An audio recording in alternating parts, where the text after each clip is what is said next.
अरे कुणाला आता मी बातमी ऐकली भाऊ, 2 दिवस चालली आहे, 6 मंत्र्यांच्या विकेट उडणार. या आताच्या कलियुगातल्या संजयला स्वप्न पडलं. तो काही महाभारतातला नाही. मला एक कार्यकर्ता आला आणि म्हटला सकाळ सकाळी बापूट 6 मंत्र्यांच्या विकेट पडणार. अरे म्हटलं तू ऐकलंस कुठं? म्हटला टीव्हीवर.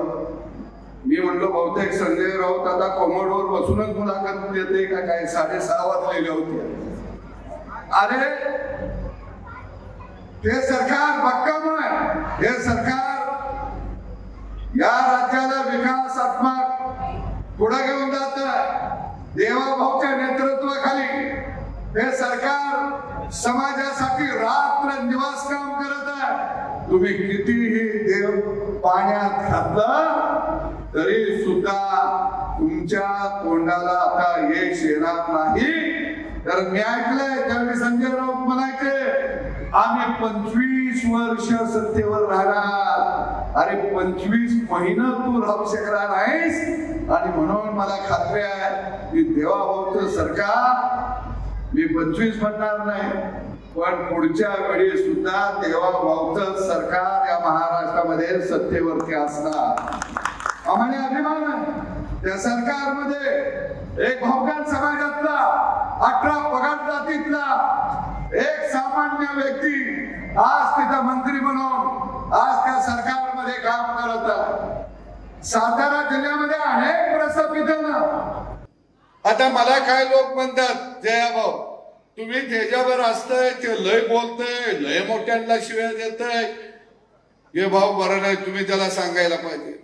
मी म्हणलो तुम्ही आम्हाला लय हाणलंय, आता असं ते शिव्या द्यायला लागलंय. अजून ते पुढच्या स्टेजवर जायचं आहे. मी जावा असं म्हणणार नाही, पण मला बरं वाटतंय जयाभाऊ. कारण गोपीचंद पडळकर असेल, मी असेल, जयाभाऊ असेल, आम्हाला वारसा काहीच नाही. आमचा बा आमदार नाही, खासदार नाही, कारखानदार नाही, काही नाही. अरे वारसा नसणारी माणसं या महाराष्ट्रामध्ये देवाभाऊने बरोबर घेतली आणि प्रस्थापितांचे वाडे उद्ध्वस्त केले, वाढले.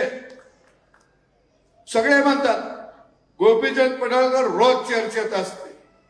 अरे आम्ही एवढ्या लोकांना घायला आणलं यार. आता ती गोपीचंद पडळकरला घेरायला बघती.